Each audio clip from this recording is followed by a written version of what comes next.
Okay. Yes, thank you very much. Good evening, everyone, and welcome to the July 6, 2026 Select Board meeting.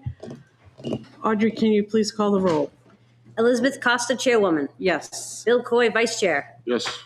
Jay DeRoche, Selectman. Excused. Jonathan Gifford, Selectman. Here. Tyler Shulman, Selectman. Here. All right, could we please rise for the pledge? I pledge allegiance to the flag of the United States of America, and to the republic for which it stands, one nation, under God, indivisible, with liberty and justice for all. Okay, anybody here for public comment? I don't think so. Agenda, we're going to do the swearing on of police officer Jadiel Gonzalez. Welcome. Did you want to introduce him, Chief? Yes, if I could. Yes. Just gonna have him sit next to me as well.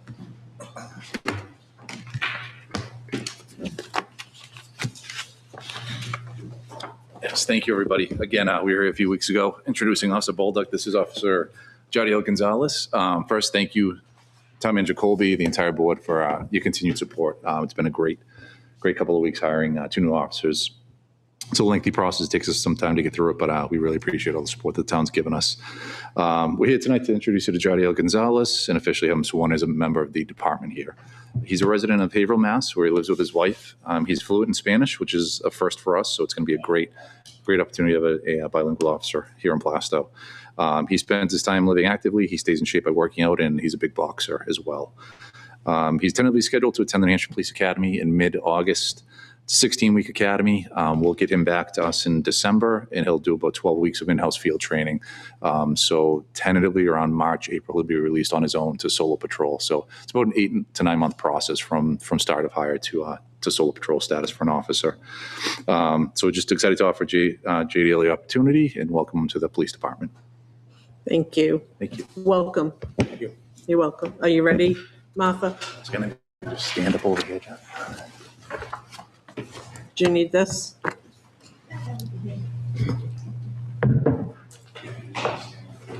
Thank you. Thank you. Sorry. Thanks.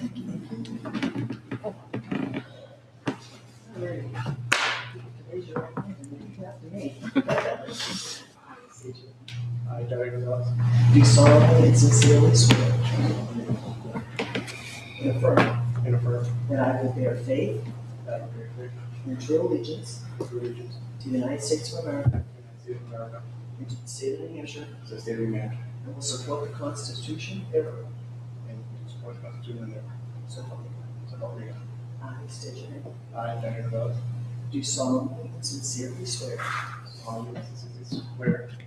and affirm that I will faithfully and impartially discharge and perform all the duties incumbent upon me as a Plastow police officer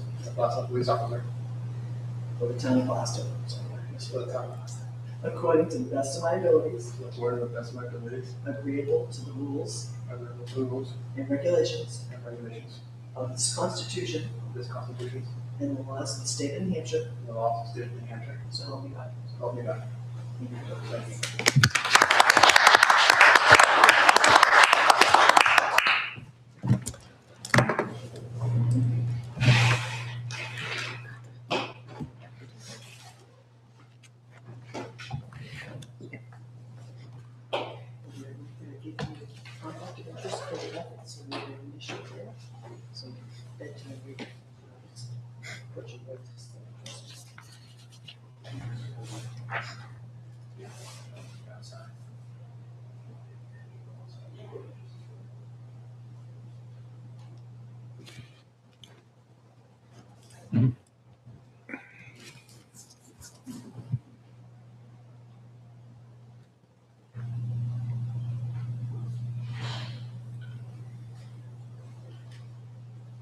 Mr. Colby.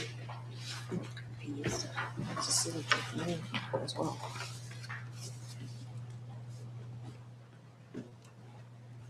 And now we can officially welcome you. Now You're that it's welcome to official. Plastow. All right. Now we look forward to seeing you around town once you complete everything with the academy.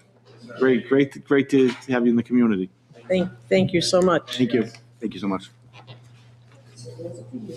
All right. And if you'd like a copy, I can get you that when you go downstairs. Of course. Okay. I need to. And you can give that to me later if you want. Just throw it in my window. Okay. I can do How's that? Make it easy for yourself. Yes, I can do that. Thank you.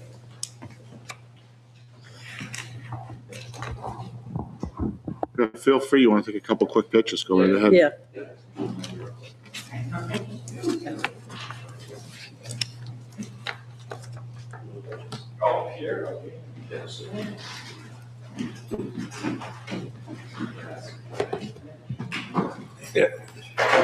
Chief.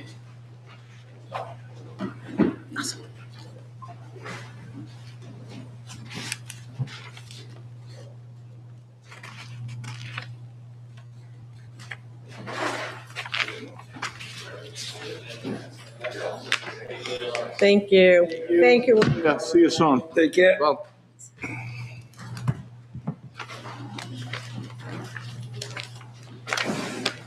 Next on the agenda is the Highway Safety Advisory Committee. Are you here for that, sir? And I believe come on up. Way off. All right. You don't get called that often, Danny? Better than ma'am. It is better than ma'am. In my case, yeah.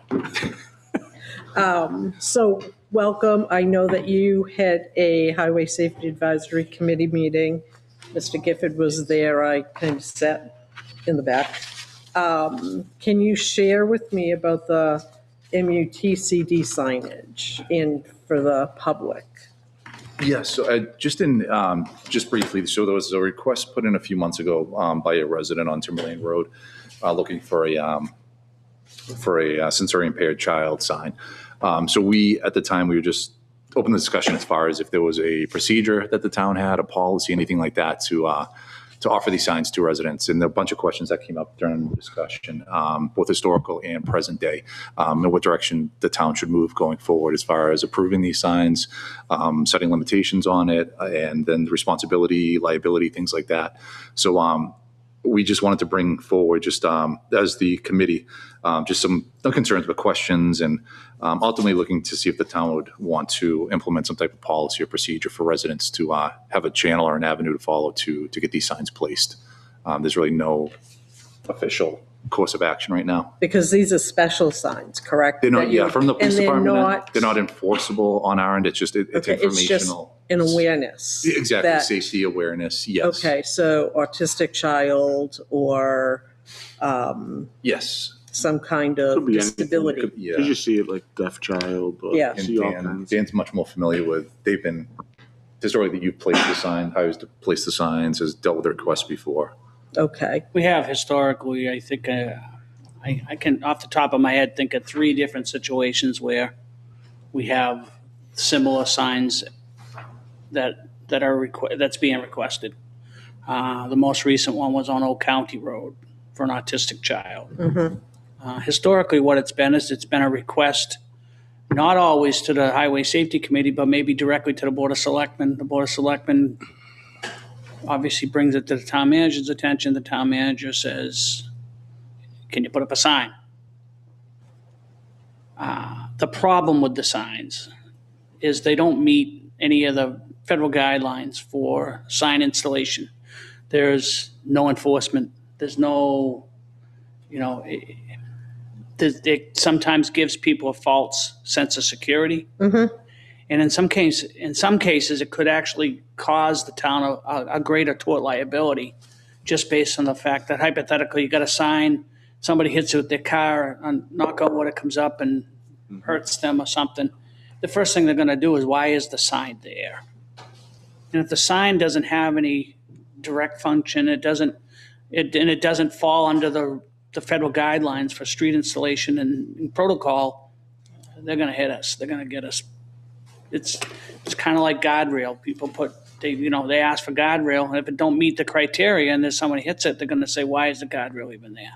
So historically, again, I think it's been more of a, okay, it's 2 signs, why can't we do it? But there's been no guidelines or any type of, what's the word, constant or regulatory type of commitment from why were we putting these signs up and for whom are we going to put them up for? All right. So are you looking for maybe a policy to outline when these signs are requested, what the policy is so that people understand, and then what would the follow-up be if, say, in 2 years that sign is still up? Right. A follow-up maybe with that family. Are you still there? Do we still need the sign? Well, I guess the first thing would be a decision on whether it's even a sign that we even consider putting up. Okay. And obviously, if you go that route, now you got to fall backwards and say, all right, what do we do with the ones that are already up? Because you do see them in other towns. It's not uncommon to see signs up in other towns if there's a child there, not a child at play, but someone who has an impairment of some sort. Right. And in some cases, we have a couple situations in Plastow where people have put their own signs up. They're not put up by the town. They're not. I'm sure we've all seen those little green men that they put on the side of the road. Which is even And I've worse. told people, one of the first, going back to when I first took over the supervisor's job, I said, listen, I have not or yet to see a street sign that's going to reach out and pull your kid out of the road.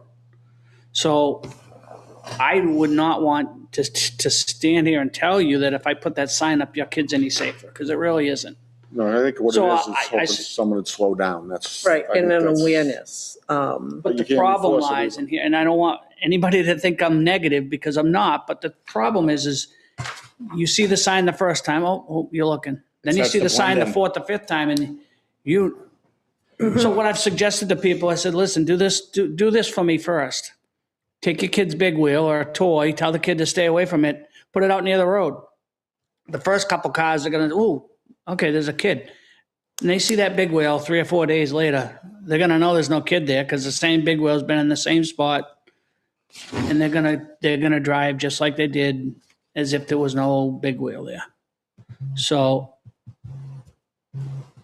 that's unfortunately the reason why that they're not regulated or controlled under the federal guidelines, is because there's actually a reverse effect to it. And I understand that, but I also understand, there's a deaf child or a child who has autism where it's in a neighborhood, and to me, it makes people more aware of the situation that, okay, I think it's something that we should have further conversations about, because, I understand what you're saying, that like after the 3rd, 4th, 5th time, but what happens if all of a sudden the 4th time there is a kid in that big wheel? So that sign is like, oh, okay, there you are. And I think. Hopefully they're looking for the kid, not the sign. Correct. And, I see a ball What rolling happens out. if they're looking at the sign and they don't see the kid? Right. So It's that's the same with part of the the tort stop. liability that falls within the acceptance of the fact that there's nothing you can use to regulate. Or But it's just like other signs we see around town. Are we looking at the yield sign or the stop sign? Although, yep, it's covered because it's a federal. it's regulatory. It's And it's not regulatory. informational. I'll give you an example. You got signs right here on Main Street. They got a little teeter-totter. Those are covered under the federal guidelines because they're telling you that there's a playground ahead. They're not being specific to any type of person or kid, or there's a playground. We have the similar signs on Old County Road telling there's a rec field ahead. Those fall into a different category because you're telling them there's a facility, or you're telling them there's a The children at play signs aren't covered. You're saying the ones that are informational about facility being there, Right. those are. the one that says children at play. Planning Road or whatever, That's not covered. no, that's definitely not. And I haven't installed one of those signs in 29 years. I haven't taken any down in 29 years, but I haven't replaced them or I haven't. So I suggest we look at some other towns, look what they have implemented, check their verbiage, see what, Yeah, Because the thing is, we've back already, and forth with Dan yeah. and find out what's acceptable, what's not acceptable, and write up some kind of policy. But then where all is that it falls on the select board to make those decisions on an individual basis. Basis, yeah. Otherwise, it's just going to wreak havoc if we just allow anybody to do anything. no, it can't just be anybody. There has to be someone to approve it, and there's a precedent out there now because there's already been a couple installed, right? Right. So One of them, I'll that's, give you an example. One of them is still on the road and it's been there since I started with the town. The sign is faded. And I'll guarantee you the deaf child probably does not live on the road any longer. see, I think that's the thing. If we put one, if someone requests it, part of the process has to be when you move, you You have need- to alert the town so that sign can come down. That's easy to say, but that's the last No, thing. no, on their but mind I when they also- move. No, but you do, but then it puts the onus on them. Right, and at the same time, we'll have attached to these signs who the owner or the requester was, so that we can go back in 5 years and say. Yeah, and just ask. What, do you still, Are you still available? Or, yeah. so I think looking up some other policies, give us a little Idea of where to start. rounder idea of how to. It's kind of like if I call up the sign vendor we use to get my signs and I said I need a W2-5. He'll know exactly what No, you he'll need. know because it's the same W2-5 that you're going to order in Cincinnati. If I say I want a sign related to what we're talking about, they're going to have to make something Yeah, because it doesn't, their job kind of is to fall under the regulations and I mean, they'll make them for us. yeah. But they're And not- there's a cost. No, not only that, but it's not going to be something that I can say, I'm going to come up and pick up too. So there's some planning ahead and Okay. So are you comfortable with looking within other towns to see what of course they do? I'm comfortable to do whatever you want me to do. So you're I'm not exactly sure I'm going to get anything, but I can sure ask. okay. All right. Maybe come back in a month. Yeah, whatever. Is that enough time? Sure. Are you sure, I'm positive. sir? This thing called a phone. All right. I can. Yeah, so how about the first meeting in August? So you're looking for information from area towns that might have a similar.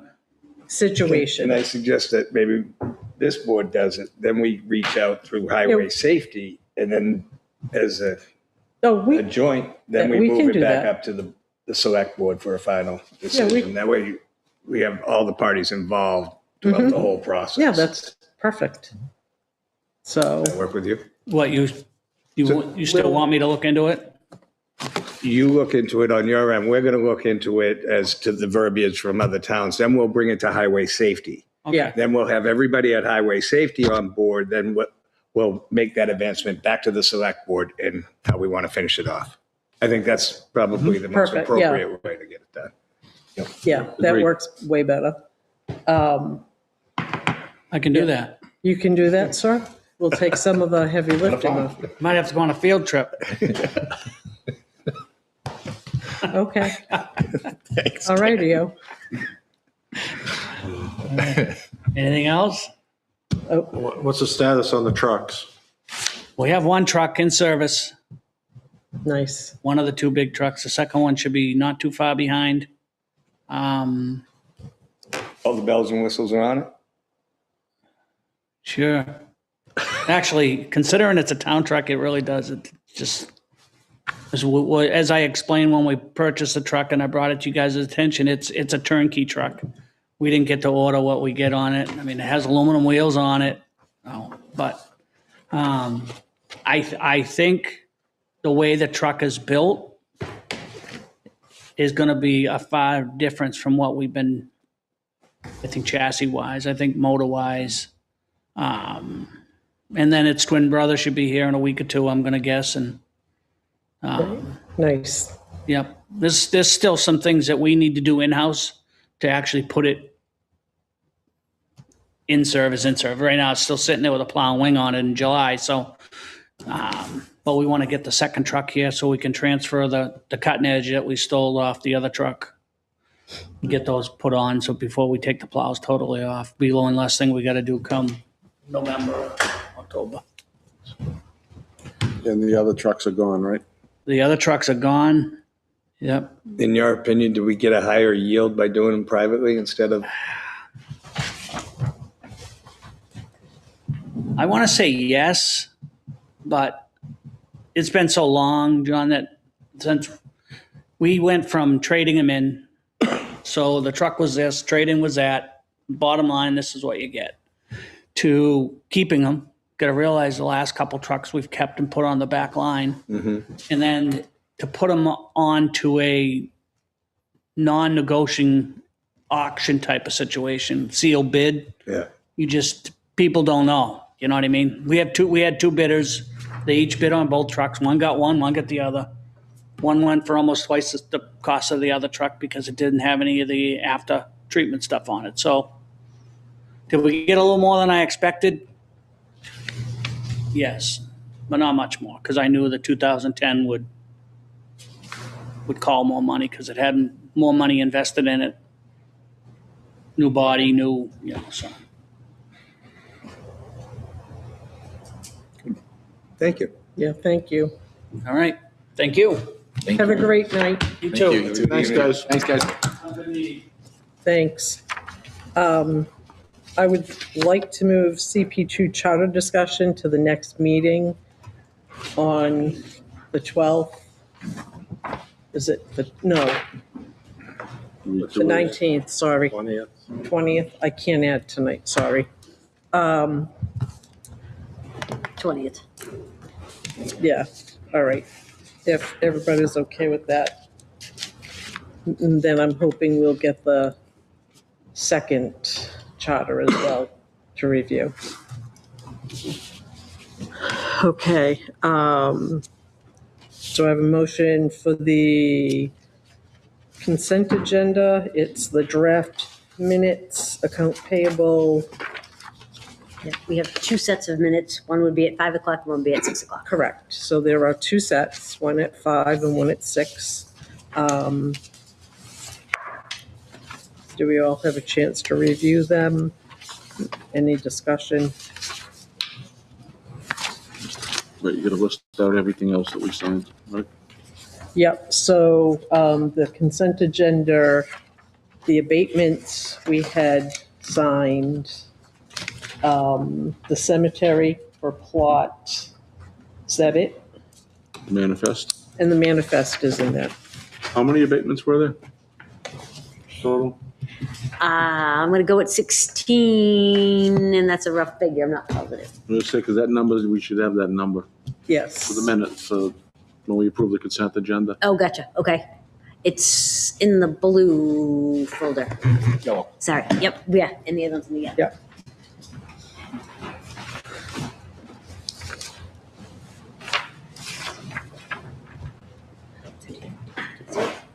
$19. So 19 tax abatements, and did I miss anything else? Nope, so we have two draft minutes, one from 5 o'clock, one from 6 o'clock, from Yes. 6:22, the manifest, the one cemetery, and 19 abatements. Yes. All right, I'll make a motion to approve the consent agenda. I'll second that. All in favor? All right. Aye. I'm gonna abstain just because I wasn't here for All those right, minutes. so that would be 301. Any 91A requests or action items? All right, manager report. And I do have non-publics also to Okay. approve from last week. Do you want those? Should we do the non-public now? First. Yeah, before Greg gets Can started. you pass them down, please? Sorry, I pushed you out of the way on that one.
All right, I'll make a motion to accept the non-public minutes from June 22nd, 2026, and to keep them sealed. I'll second.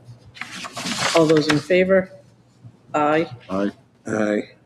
Opposed, abstain. Abstain. And one abstention.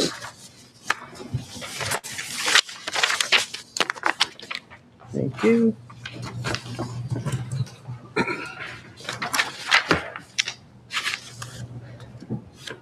Okay. You ready, Greg?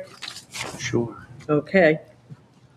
Well, for those of you that did not know us, but with the select board approving the town hall replacement, they were out today installing a temporary ramp so that they can begin work on the permanent ramp. So that will be ongoing probably for the rest of the month of July, I would imagine. Got notification from NHMA. Back in 2023, Senate Bill 16 was passed, which, as we know in Plastow, deals with double poles, telephone poles. So Plastow, that formed a working group of all of those that may have a vested interest in the poles, such as telecom, electric, and the like. They now hire a third-party company to come into towns and replace and move the wires that are necessary. Plastow has been chosen to be next on the list. I did see it's a company, Mira, M-I-R-R-A, that has been in town. I saw one of their trucks last week, but I believe they're assessing, and they will be working on moving wires and eliminating the double poles around town. So, as Dan mentioned, we had the first delivery of highway truck.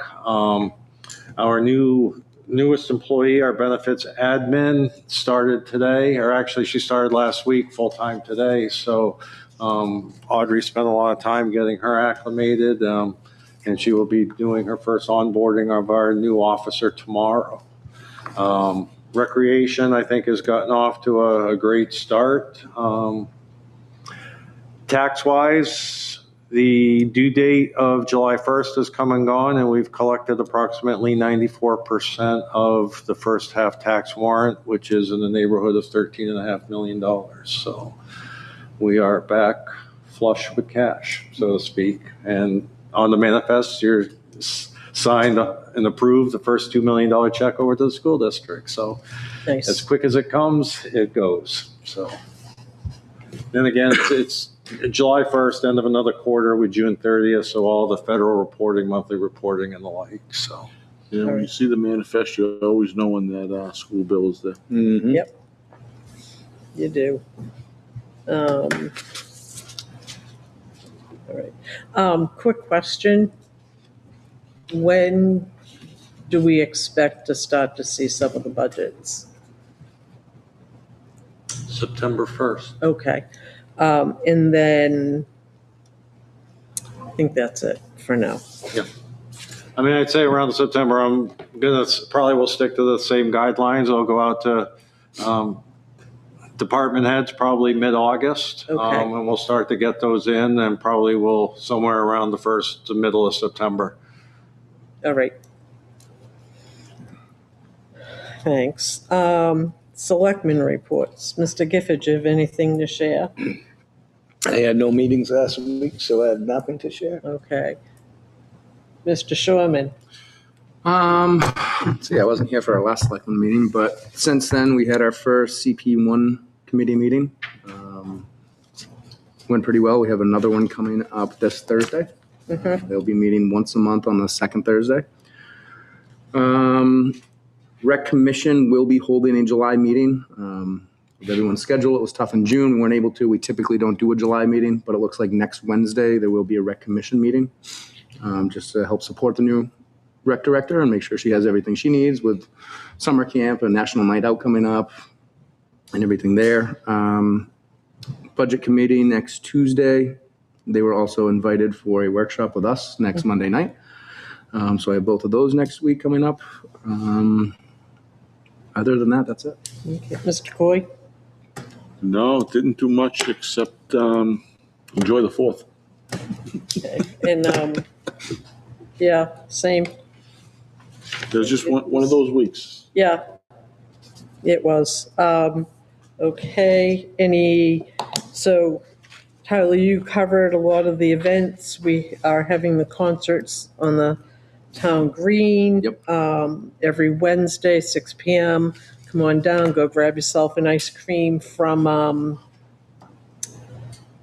the First Baptist Church and enjoy. It's a great evening to just sit and listen to some good music. Any other business? Nope. And then, are we going into non-public? Okay, I guess we are all set, and everybody have a great couple of weeks, and we'll see you back here on, I will get this right, July 20th. Have a good night.